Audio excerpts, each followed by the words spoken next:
Cek 1 2 3 dicoba. Baik. Bismillahirrahmanirrahim. Assalamualaikum warahmatullahi wabarakatuh. Halo semuanya. Selamat datang kembali di channel Kelas Terapis. Channel orang-orang yang ingin belajar menjadi seorang terapis. Di sebelumnya kita sudah membahas tentang masalah induction, ya, ada induction relaksasi, itu sudah ada 2 video. Yang selanjutnya adalah induction cepat atau speed induction. Nah, di dalam speed induction itu Anda harus melakukan yang namanya tes sugestibilitas. Apa itu tes sugestibilitas? Kemarin sudah dijelaskan. Nah, untuk video hari ini kita akan membahas tentang tes sugestibilitas. Oke, dengan tujuan apa? Biar Anda semuanya memahami bagaimana sebenarnya tes sugestibilitas yang baik dan benar, dan teknik apa aja yang digunakan dalam melaksanakan tes sugestibilitas. Oke, maka dari itu kita mulai untuk hari ini di session hipnosis bagian ke-6, khusus kita membahas tes sugestibilitas. Mari kita mulai. Sebenarnya apa itu sih tes sugestibilitas? Jadi, secara sederhananya, tes sugestibilitas adalah aktivitas untuk mengetahui tingkat sugestivitas yang dilakukan oleh hipnotis terhadap subjek. Oke, yang harus dipahami adalah kita hanya ingin mengetes bagaimana tingkat sugestivitas dari seorang subjek atau seorang klien yang ingin kita ajak bermain. Ya, sebelumnya kita sudah membahas ada 3 tipikal klien, ya. Yang pertama adalah dia mudah untuk disugesti, yang kedua dia medium, yang ketiga dia adalah sulit, ya, yang kritis dan segala macam gitu. Nah, tes sugestibilitas digunakan untuk permainan hipnosis atau state hipnosis atau hipnosis panggung. Nah, bagi Anda yang pertama kali terjun di dunia hipnosis, maka Anda harus melakukan tes sugestibilitas. Kenapa? Karena agar supaya permainan Anda berjalan dengan lancar. Oke, itu yang pertama. Yang selanjutnya, ya, tadi apa sih sebenarnya manfaat tes sugestibilitas itu? Jadi untuk mengetahui seberapa besar tingkat sugestivitas subjek, untuk speed induction, tes sugestibilitas sangat-sangat dibutuhkan. Kemarin kita sudah bahas, ya, bagaimana urutan tentang speed induction, ya. Yang pertama Anda harus mengetahui audio, visual, ataukah kinestetik dari tipikal belajar subjek tersebut atau orang tersebut. Ya, yang selanjutnya adalah Anda mengetahui tes sugestibilitas. Anda mengetahui sugestivitasnya. Apakah dia mudah, sedang, atau termasuk yang sulit.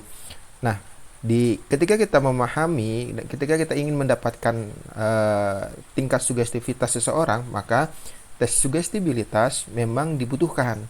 Karena untuk apa? Untuk kita memahami seberapa besarkah atau yang mana nih orang yang kita ajak main, apakah memang dia yang mudah, yang sedang, ataupun yang sulit. Oke, itu yang harus dipahami. Mari kita lanjut. Sebenarnya apa aja sih tes sugestibilitas itu?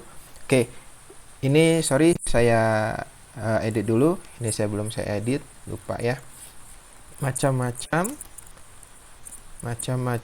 tes sugesti. Ya, seperti ini aja. Oke, macam-macam tes sugesti. Yuk kita mulai.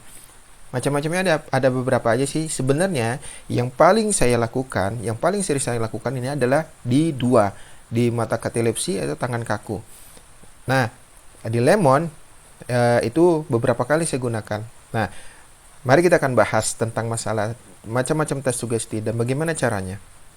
Yang pertama, yang kita akan bahas dulu adalah yang paling mudah, yaitu tentang membayangkan memakan sebuah lemon. Oke, bagaimana caranya? Contoh seperti ini. Misalkan Anda bermain dengan satu orang, ya, dengan satu orang. Misalkan contoh seperti ini.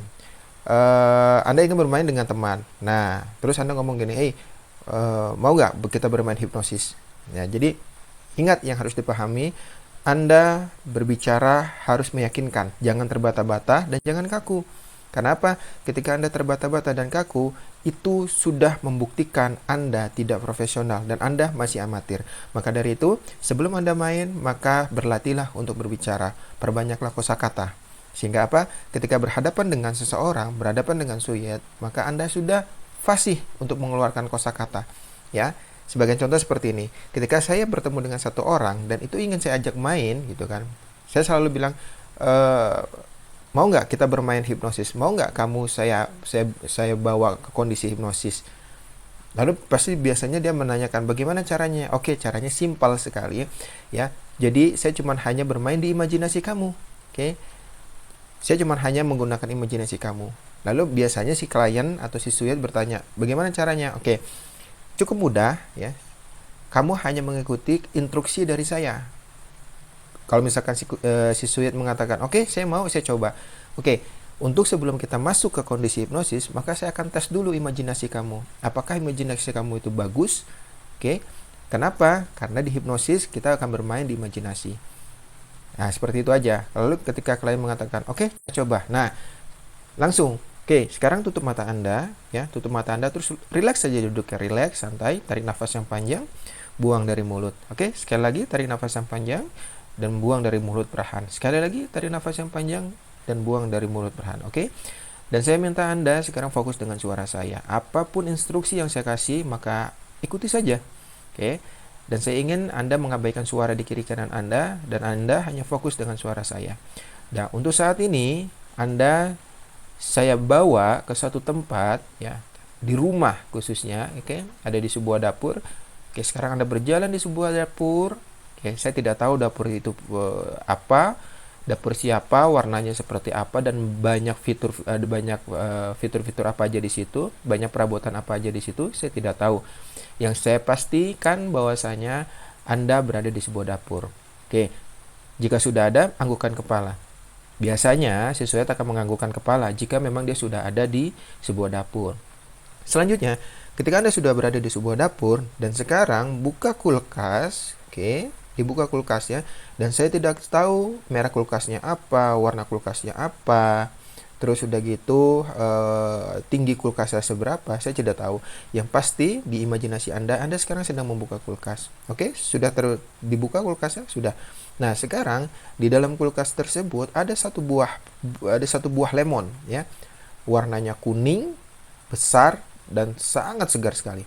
Oke, dan sekarang saya minta ambil lemon itu. Oke, jika ambil dan tutup kembali kulkasnya. Jika sudah, sekarang Anda ambil pisau dan potong lemonnya. Oke, jika sudah potong lemonnya, dan sekarang Anda gigit lemon itu. Nah, ketika dia sudah menggigit, maka lihat dari gerak tubuhnya, lihat dari perubahan tubuhnya. Ketika dia menelan ludah, itu berarti bahwasanya apa? Dia kena. Oke, saya pahami ya, yang harus dipahami ya. Lihat gerak tubuhnya. Ketika dia menelan ludah, itu menandakan apa? Dia masuk. Oke, dia masuk tingkat sugestibilitasnya. Apa? Menandakan bahwasanya apa? Dia bisa berimajinasi seperti itu. Nah, ketika memang oke, apa yang Anda rasakan? Sepet, pahit dan segala macam. Nah, ketika dia sudah merasakan seperti itu, dibuka kembali, ya. Oke, sekarang Anda buka matanya dan sekarang ceritakan ke saya. Apa yang Anda lihat tadi? Wah, diceritakan sama dia. Saya melihat ada sebuah kulkas warnanya ini, terus ada lemon warnanya kuning, segar, terus saya buka dan kecut, ya. Nah, itu tes sugestibilitas ya. Silakan Anda coba untuk yang lemon. Oke. Yang lemon memang terbilang mudah. Oke.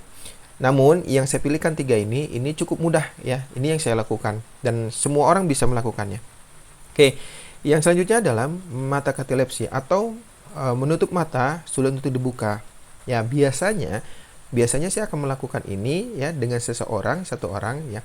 Saya suruh duduk dia santai di pinggir saya, ya di samping saya, terus saya bilang tutup mata Anda. Oke. Dan sekarang saya hitung dari 5 sampai 1. Oke. Di hitungan kelima ya, di hitungan 1 sampai 5, di hitungan ke-1 maka rasakan seluruh otot-otot yang ada di sekitaran bola mata Anda itu semakin rileks. Oke. Kita mulai ya. Nah, itu. Untuk awalnya seperti apa? Untuk awalnya sama seperti yang lemon. Jadi Anda misalkan ketika Anda ingin bermain dengan seseorang di hipnosis ya, maka Anda harus kasih tahu dulu apa itu hipnosis. Contoh misalkan gini. Sebelumnya sudah tahu tentang hipnosis? Ketika dia mengatakan belum, nah kamu jelaskan hipnosis itu bla bla bla bla bla. Tapi ketika dia mengatakan, oh saya sudah tahu hipnosis itu membongkar aib kan? Nah, disinilah PR Anda untuk apa? Untuk memberikan edukasi terhadap suyat yang benar, bahwasanya hipnosis tidak pernah bisa membongkar aib seseorang. Itu yang harus dipahami. Sebelumnya kita sudah menjelaskan kan yang namanya pre-induction, ya itulah fungsi dari pre-induction. Maka dari itu gunakan pre-induction ketika di awal. Oke, saya ibaratkan ini adalah suyat yang memang sudah siap untuk dilakukan atau dieksekusi ya di hipnosis. Nah, suyat ini Anda bisa dudukan di sebelah kiri Anda atau di depan Anda. Yang intinya adalah suyat ini menutup mata dan Anda harus hitung dari 5 sampai 1. Hitungnya bagaimana? Sama seperti relaksasi. Bisa jadi ya seperti relaksasi sebelumnya. Ya, dari 5 sampai 1. Ya, maka setiap hitungan maka rasakan kelopak mata Anda berat sekali untuk dibuka dan malas sekali untuk dibuka. Maka ketika hitungan 1, maka rasakan seluruh kelopak mata Anda, 2 kelopak mata Anda malas dibuka dan sulit dibuka. Semakin besar Anda ingin membukanya, maka semakin berat untuk dibukanya. Pahami itu. Jadi kita tegaskan, ketika dia ingin membukanya, maka kelopak matanya semakin malas untuk dibuka. Paham sampai sini? Ya, itu mata katilepsi. Jadi, siapapun itu, cowok atau cewek, jadi Anda bisa membayangkan itu. Nah, apa bedanya di mana lemon dengan mata katilepsi? Lemon adalah dia berimajinasi dengan detail. Ya, kalau mata katilepsi, dia cuma hanya mendengarkan kita, ya, mendengarkan penghipnotisnya, mendengarkan alur, ya, apa yang disampaikan oleh penghipnotis. Yang selanjutnya adalah tangan kaku. Ini sama dengan seperti lemon dan mata katilepsi. Jadi Anda meminta orang itu untuk tangannya lurus ke depan, oke, tangannya lurus ke depan. Nah, disinilah kita akan mengadakan sedikit kinestetik sentuhan, ya. Misalkan Anda pegang, oke, sekarang pegang ya, saya pegang tangan Anda, ya. Dari ujung siku sampai nanti di pergelangan di jari-jari Anda ya. Rasakan ya. Saya hitung dari 1 sampai 3 ya. Di hitungan ketiga rasakan tangan Anda perlahan keras seperti besi. Oke, ya, keras seperti besi. Itu yang harus digarisbawahi, keras seperti besi. Kenapa? Karena ketika dia membengkokkan, semakin dia membengkokkan, maka tangannya semakin sulit untuk dibengkokkan. Oke, jadi memang seolah-olah dia kaku seperti besi. Nah, kalau tangan kaku biasanya memang ada yang memang gagal, ada juga yang memang berhasil. Tergantung dari mana? Tergantung dari kita memberikan sugesti. Itu yang harus dipahami. Oke, dari 3 ini, dari macam-macam tes sugestibilitas ini, maka Anda pilih salah satu yang ingin Anda laksanakan. Dan lihat siapa yang Anda ajak bermain. Ketika dia seorang audio, maka Anda bisa menggunakan mata katilepsi. Ya, ketika dia memang seorang visual, ya, Anda bisa menggunakan yang lemon atau tangan kaku. Ketika dia kinestetik, Anda bisa menggunakan yang tangan kaku. Nah, apakah cuma hanya 3 ini tes sugestibilitas? Tidak, tentunya banyak sekali. Dan Anda bisa ngimprov sendiri, ya, sesuai dengan apa yang Anda mau. Asalkan Anda tahu rules dari tes sugestibilitas. Itu yang harus dipahami. Oke. Dan saya ingatkan sekali lagi, ya, tes sugestibilitas adalah untuk kita bisa menebak siapa orang yang akan kita ajak main. Oke. Sampai sini jelas, teman-teman semuanya. Selamat mencoba dan terima kasih banyak ya. Jika ada pertanyaan seputar materi, silakan tulis di kolom komentar, maka tim terapis akan membalas komentar-komentar Anda yang ada di channel kita. Dan saya ucapkan terima kasih sekali lagi yang sudah bersedia untuk menonton channel ini. Semoga dengan hadirnya kita bisa bermanfaat untuk banyak orang, dan semoga dengan hadirnya kita bisa menjawab Anda semuanya yang ingin menjadi seorang terapis tapi terkendala dengan biaya. Jika ini bermanfaat, silakan share kepada teman-teman Anda ya, semoga bisa bermanfaat lebih banyak lagi. Dari saya terima kasih. Saya akhiri, wassalamualaikum warahmatullahi wabarakatuh. Selamat malam dan sampai jumpa kembali.